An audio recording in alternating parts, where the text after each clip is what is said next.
Halo Diazens, bertemu lagi dengan saya Aga di konten Dia Misteri.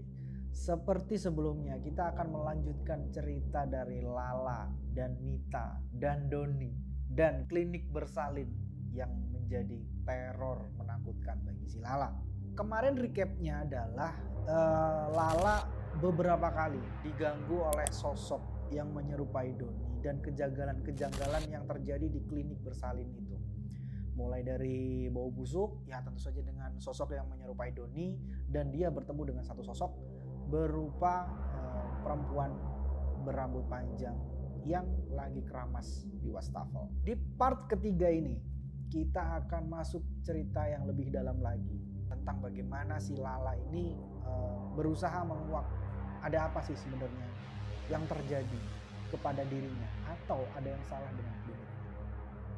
Gak usah berlama-lama lagi, langsung aja kita masuk ke ceritanya. Jangan lupa dengerin baik-baik.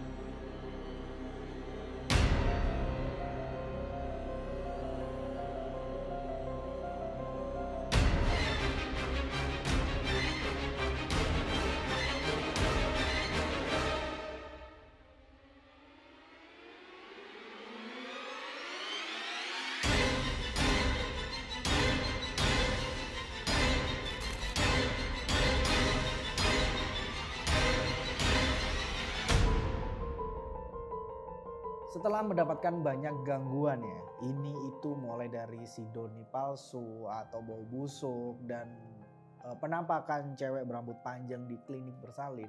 Akhirnya si Lala ini jatuh sakit sampai-sampai dia ini dapat jatah libur nih, yang mana sebenarnya untuk staf baru nggak ada jatah libur seperti ini kecuali memang sakit parah ya. Pagi itu tiba-tiba ada suara ketukan di kamar kosnya si Lala, dan ternyata yang datang itu adalah Mita.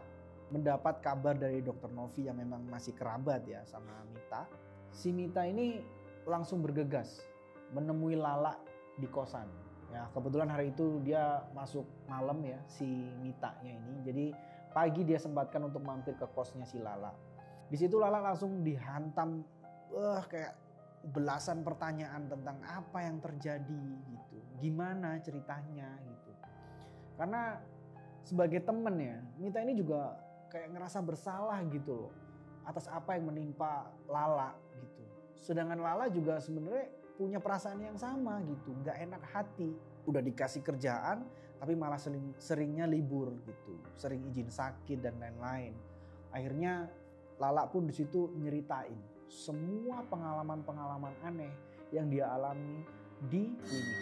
Mita mendengar itu antara percaya dan gak percaya. Tapi ya gimana, namanya juga temen. Toh juga buktinya ada nih, si Lala sampai jatuh sakit dengan gangguan-gangguan itu. Cerita mengerikan itu akhirnya mulai berbelok ya. Dari awalnya cerita mistis, biasalah ya cewek itu kalau cerita-cerita suka kemana-mana gitu. Akhirnya berbelok ke sosok Doni, sosok yang memang menjadi taksiran si Lala. Kamu sadar gak sih La, kenapa selalu Doni? Iya, aku juga bingung kenapa selalu Doni. Apa ada yang salah ya sama Doni? Doni itu temannya temanku di rumah sakit tempatku kerja. Mereka satu kampus dulu. Nanti aku cari info ya tentang Doni. Ya Mit, makasih ya. Iya, yang penting kamu sehat dulu. Tuh makan, aku udah bawain bubur ayam kesukaanmu. Ayah dan ibuku khawatir ke kamu. Dapat salam. Kalau butuh bantuan, kabarin aja. Iya, makasih sekali lagi ya Mit. Udah gak apa-apa kok. Obrolan berlanjut. Gak kerasa udah asar. dan Mita akhirnya pamit untuk pergi karena sebentar lagi dia harus masuk shift nih di rumah sakit tempat dia kerja. Akhirnya Lala pun sendirian lagi di kos. Singkat cerita, selepas sholat isya ya, antara jam 7 atau jam 8 malam, pintu kos Lala lagi-lagi ada yang ngetok. Lala bangun dari kasur dan mau ngebuka pintu. Tapi baru mau buka pintu, dia merasa ada yang aneh nih. Dia mencium bau busuk yang persis seperti yang dia cium saat di klinik. Lala sempat mundur waktu itu. Ragu mau buka pintu atau enggak. Tapi ketukan pintu itu terdengar lagi. Lala akhirnya memberanikan diri ngebuka pintu sambil menutup hidungnya. Takut dia muntah lagi. Begitu dibuka, dia nggak nemuin siapapun di depan pintu. Lala celingukan ke kanan,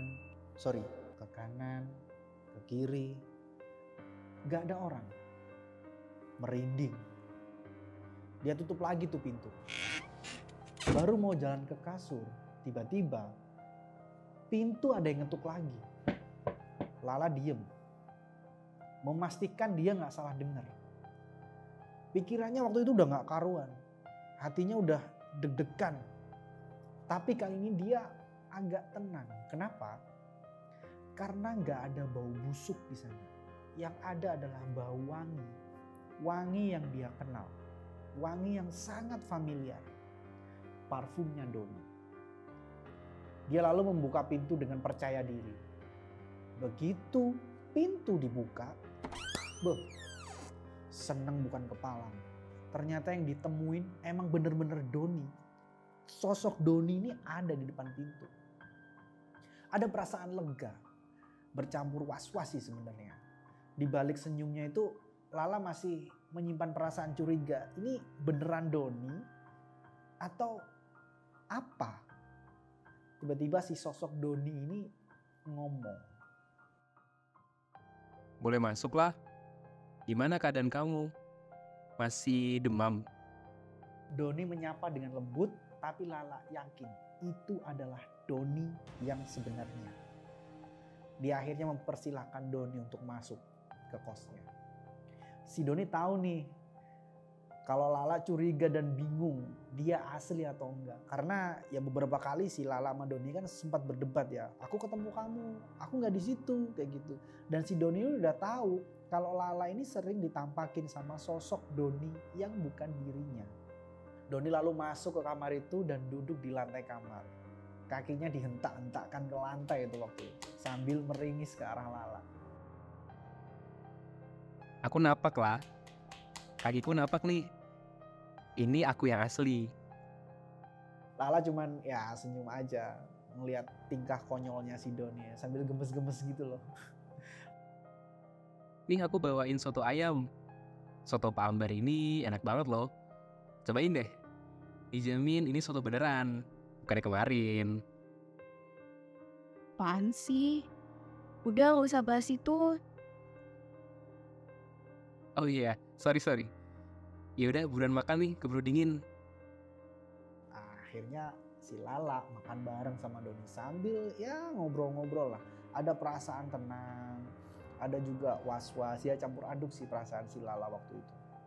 Habis itu timbullah obrolan di antara mereka. Don, sorry, mau nanya. Kamu tiap kali keluar-keluar gitu selalu pakai parfum ya? Parfum ini? Oh iya, kenapa emang? Enak ya baunya. Banyak sih yang nanya ke aku, pakai parfum apa? Tapi nggak pernah aku kasih tahu. Ogah banget ntar ditiru sama orang. Parfum kan identitas ya? Iya bener, parfum itu identitas. Jangan dikasih tahu kalau gitu. Tapi kamu mau aku kasih tahu nggak? Enggak usah. Ntar ku tiruin loh. Aku sih nggak yakin ya kamu niruin parfumku. Tapi kali aja kau mau beli buat disimpan. Siapa tahu kangen. Ih, apaan sih Don? Nora, oh. Aku di Gio. Itu nama parfumnya. Catat, besok beli kalau udah gajian. Di situ Lala ketawa aja. Receh sih, ya sambil salting gitulah. Biasalah cewek-cewek kalau udah di gitu udah kayak tapi di dalam hatinya dia ngapal tuh. Aqua di Gio, Aqua di Gio, Aqua di Gio. Ya itulah cewek. Setelah Doni pulang nih, singkat cerita karena udah malam ya, si Doni itu pamit pulang. Nah, lagi-lagi si Lala ini sendirian di kamar. Jam udah menunjukkan pukul 11 malam waktu itu kalau nggak salah. Lala berusaha tidur tapi agak susah ya. Ya mungkin karena masih kepikiran sama hal-hal yang terjadi sebelumnya. Tapi dia paksain untuk tidur karena besok dia harus kerja lagi. Dia harus masuk karena udah beberapa hari ini si Lala ini nggak masuk kerja. Di dalam tidurnya ini Lala bermimpi. Mimpinya ini cukup aneh sih sebenarnya. Dia berdiri di sebuah jalanan aspal yang sepi banget. Kanan kirinya itu hutan lebat. Gak ada lampu penerangan sama sekali dan hanya ada cahaya bulan. Lala ketakutan setengah mati. Dia teriak-teriak minta tolong. Tapi suaranya seakan kayak mantul gitu loh, balik lagi ke dia. Dia hampir putus asa di situ. Sampai suaranya serak, udah kayak yang gak bisa teriak lagi.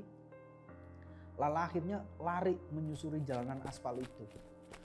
Harapannya dia bisa nemuin jalan keluar dari tempat yang sepi dan mengerikan itu. Sampai jauh dia lari. Kakinya gak terasa udah sakit banget. Karena dia baru sadar. Dia lari itu di dalam mimpinya ya. Dia tuh gak pakai alas kaki alias nyeker.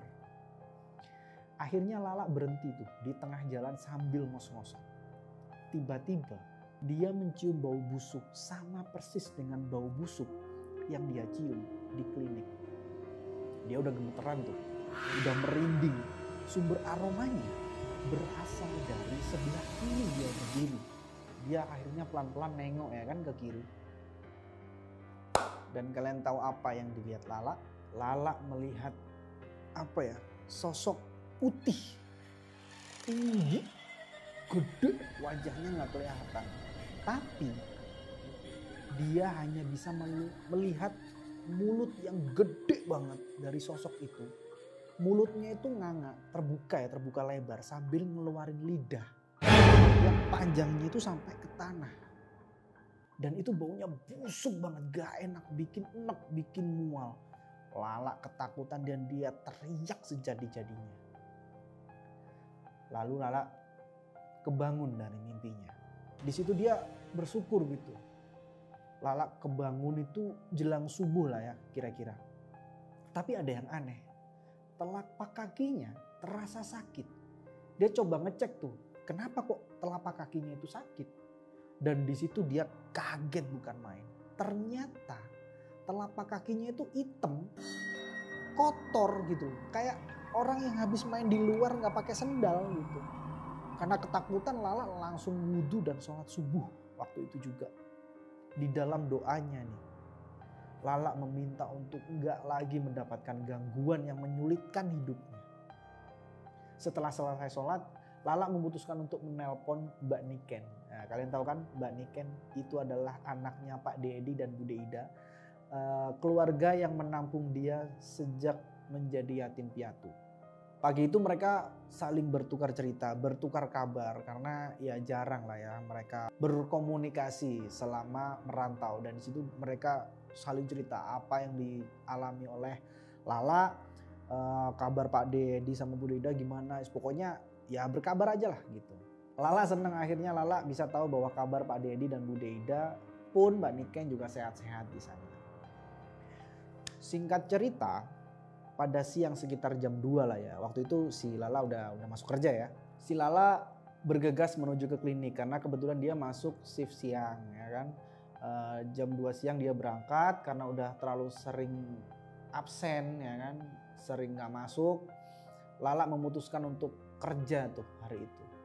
Mulai masuk kerja, Lala jarang bertemu lagi dengan Doni. Ini yang aneh. Padahal semalam dia bertemu sama Doni. Ya kan? Tapi waktu itu dia nggak ketemu sama Doni. Dia mikirnya awalnya ya, emang beda shift kali ya gitu. Dia juga nggak nanya tuh ke teman-temannya yang lain gitu, karena takut ketahuan kalau dia naksir kali ya. Dalam 2 minggu kurang lebih itu sekitar 2 minggu gitu. Lala belum juga nih ketemu sama Doni Ini jadi pertanyaan nih Doni kok nggak masuk kemana ya? Dia juga nggak berusaha ngontak Doni sih sebenarnya. Lebih ke gengsi mungkin ya. Tapi sampai akhirnya dia kepikiran banget dan memutuskan untuk mencoba menghubungi Doni. Tapi nomornya nggak aktif. Dia coba nanya ke teman, tapi teman-temannya juga nggak ada yang tahu. Versi temennya, Doni ini beberapa hari lalu sempat masuk kerja, tapi dia kelihatan beda banget. Jadi pendiam, nggak banyak ngomong, nggak periang. Beda banget lah pokoknya sama Doni yang biasanya gitu. Dia kerjaannya cuma mondar mandir di ruang perawat itu kayak apa ya? Kayak orang bingung gitu loh. Kalau nggak gitu jalan ke kamar mandi, habis itu balik lagi, ya udah kayak orang yang aneh aja gitu. Lala juga ngerasa aneh mendengar itu. Karena dia sama sekali nggak ketemu dengan Doni sekitar 2 minggu dan dia iseng nih nyoba ngecek daftar absen. Biasanya kan kalau ada klinik ya di bagian staff itu ada absensi staff dan dia ngecek di situ dan ternyata Doni sudah nggak masuk. Hari itu jadwalnya si Doni itu masuk malam. Niatnya Lala mau stay di klinik sampai malam untuk nemuin Doni. Tapi sampai jam 7 malam Doni gak juga nongol di klinik. Akhirnya Lala memutuskan untuk pulang. Baru aja keluar jalan ke arah koridor. Tiba-tiba dia ketemu sama Doni. Yang juga lagi jalan ke arah dia sambil tatapannya tajam. Senyumnya seperti terpaksa tapi tetap tampan. Yaitu versinya Lala ya. Lala di situ diam karena dia masih mikir ini Doni atau bukan. Dia coba mengedipkan matanya beberapa kali, memastikan ini beneran gak sih yang dia lihat gitu. Tapi Doni tetap ada di situ sambil terus berjalan ke arah si Lala. Kenapa Lala? Doni, kamu dari mana aja? Kamu gak masuk kerja lama banget ya? Kamu sakit? Enggak kok, lagi nggak di sini aja. Yuk temenin aku ke dalam. Aku capek banget. Lala belum sempat menjawab tuh. Tangan Lala langsung ditarik ya, dipegang, ditarik oleh Doni dan diajak balik ke ruang perawat. Ke dalam lagi gitu. Lala cuma bisa nurut, gak bisa ngapa-ngapain. Karena pikirannya masih bingung sama Doni atau siapa gitu. Hari itu klinik entah kenapa kayak sepi banget gitu. Gak ada banyak pasien dan para perawat kalau jam segitu ya, udah malam gitu, lebih banyak beroperasi di bagian depan untuk membantu Dr. Novi buka praktek. Lala menyusuri koridor yang di tengah itu berjalan menuju belakang. Awalnya dia mikir Doni bakal ngajak ke ruang perawat awalnya. Tapi ternyata dia berjalan lurus ke arah kamar mandi belakang. Nah ini dia pertanyaan nih. Si Lala udah bertanya-tanya nih. Ngapain ke kamar mandi belakang? Tepat di depan kamar mandi. Dia dibikin kaget bukan main. Tiba-tiba dia mematung gak bergerak dan nyaris teriak gitu. Di dalam kamar mandi yang pintunya setengah kebuka gitu ya. Gak menutup sempurna. Dia melihat sosok perempuan dengan rambut panjang sedang mengarahkan kepalanya ke pancuran wastafel lagi dan lagi. Persis sama yang dia lihat waktu itu. Jadi posisinya sama tuh. Dia melihat perempuan yang kepalanya dijulurin ke wastafel. Kayak lagi keramas gitu loh. Lala langsung narik tangan si Doni untuk ngajak pergi. Cabut dari sini. Tapi di situ Doni terlalu kuat ya untuk mengikuti arah tarikannya si Lala. Tenang, gak usah takut Lala. Suara Doni pelan tapi tegas. Lalu Doni noleh ke arah kamar mandi sambil melotot. Ada sedikit suara bergumam dari Doni ya. Tapi Lala gak bisa ngedenger itu dengan jelas. Kemudian sosok perempuan dengan rambut basah itu tersenyum sampai mulutnya lebar.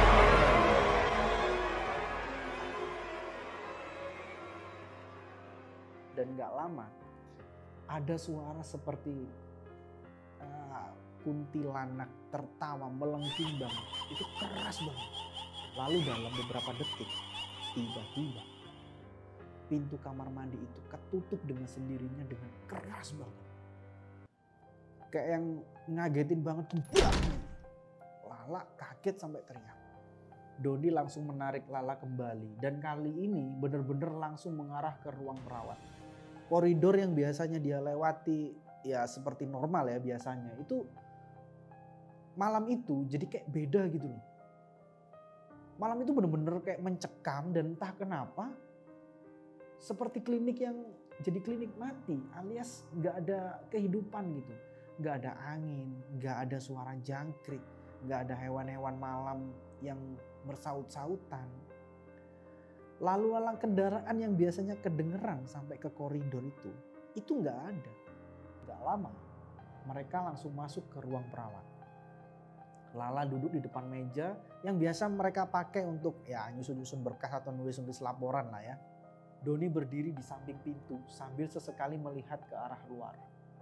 Lala masih ngos-ngosan di situ. Tenang Lala, kamu aman di sini.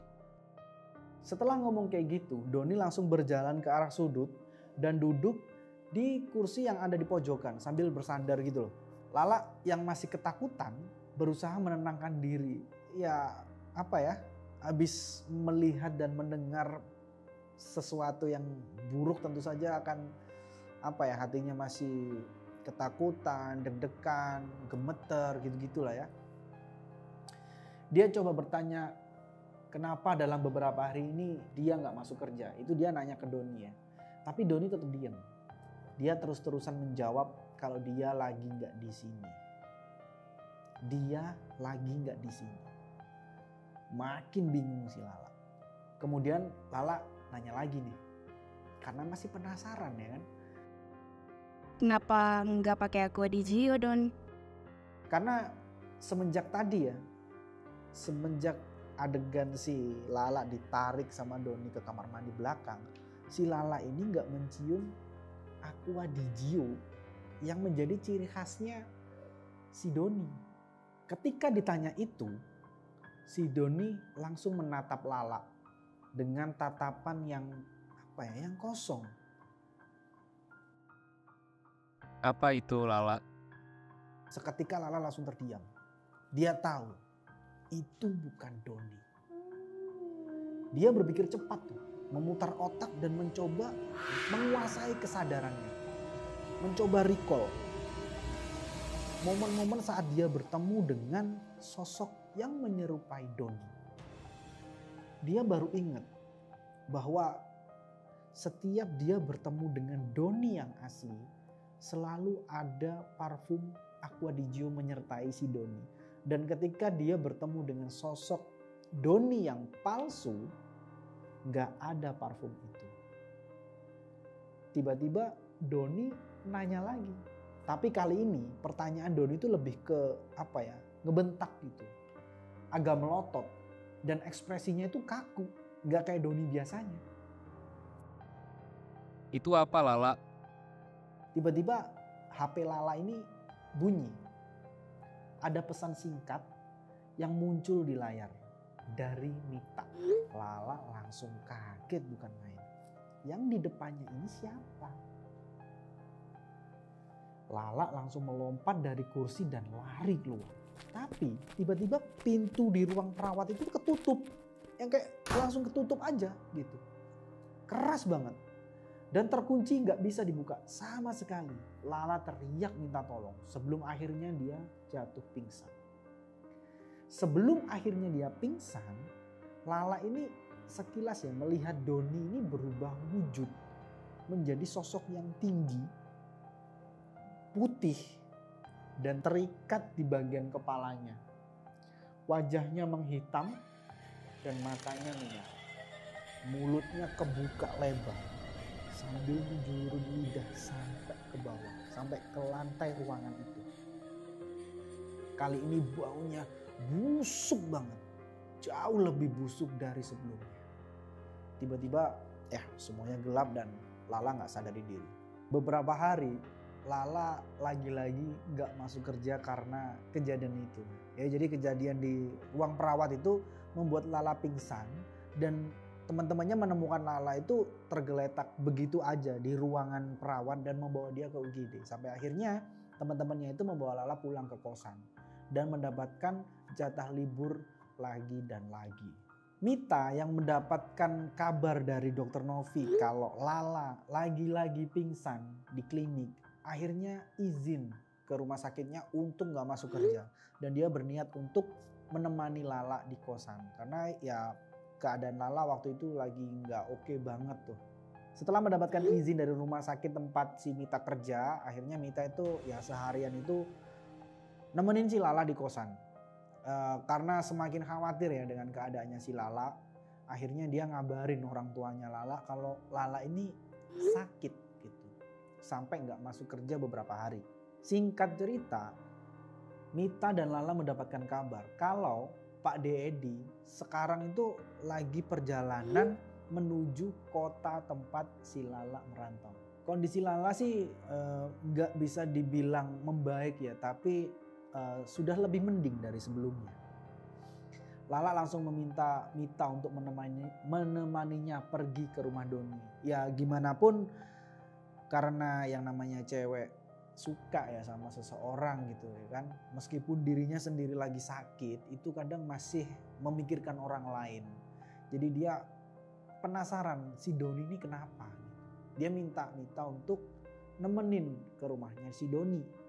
Awalnya si Mita nolak tentu saja ya, karena Lala sendiri kan kondisinya masih seperti itu. Cuman si Lala ini emang dasarnya ngotot banget. Sama akhirnya ya udahlah ya oke wanter nih gitu. Gak lama mereka nyampe tuh di rumahnya si Doni. Di situ keluarga Doni ternyata sudah banyak yang ngumpul. Begitu nyampe depan nih, Lala jadi kayak, ini ada apa ini kok rame-rame. Lala kaget gak bisa nahan tangis gitu loh ketika dia masuk ke kamarnya si Doni.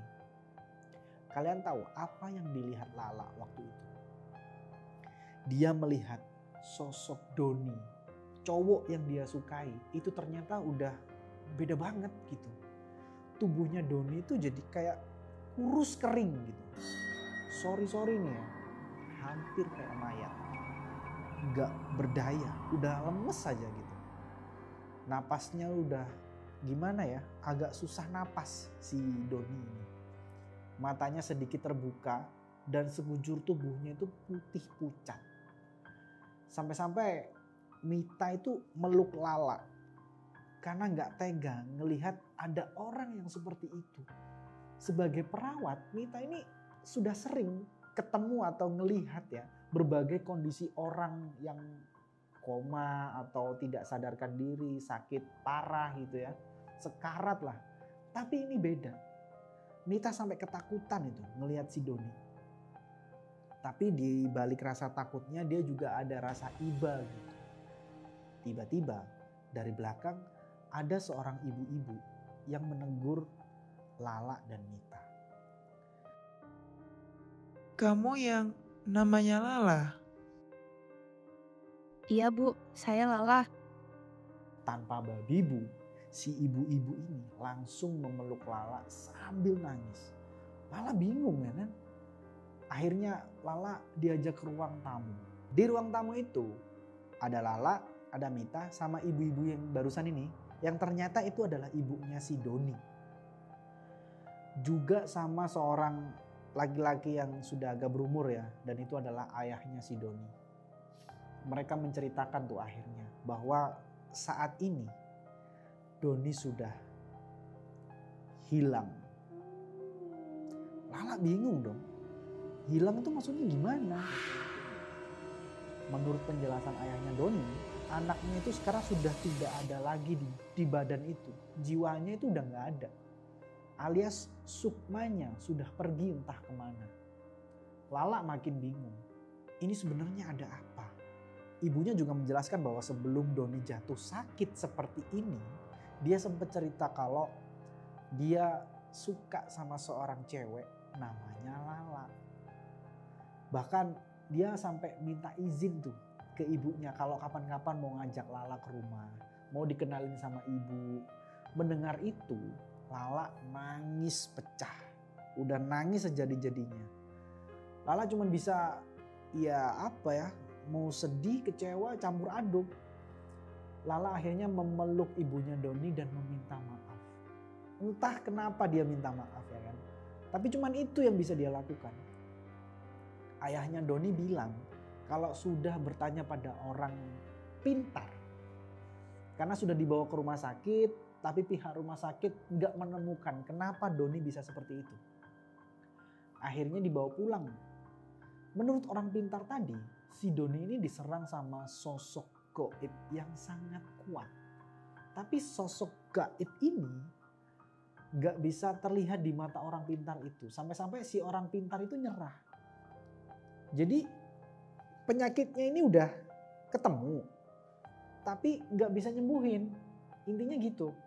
Lala akhirnya minta izin untuk tetap di rumah itu. Di rumah Doni sambil nungguin si Doni sadar. Setelah dapat izin, Mita pamit pulang saat sore. Oke, singkat cerita, jam 10 malam. Pintu rumah Doni ada yang mengetuk. Ternyata Mita datang lagi. Kali ini, dia bersama ayahnya Mita dan juga Pak Dedi.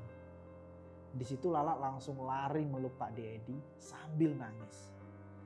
Saat melihat keadaan Doni nih, orang-orang yang baru datang ini nih, Pak Edi sendiri cuman bisa geleng-geleng.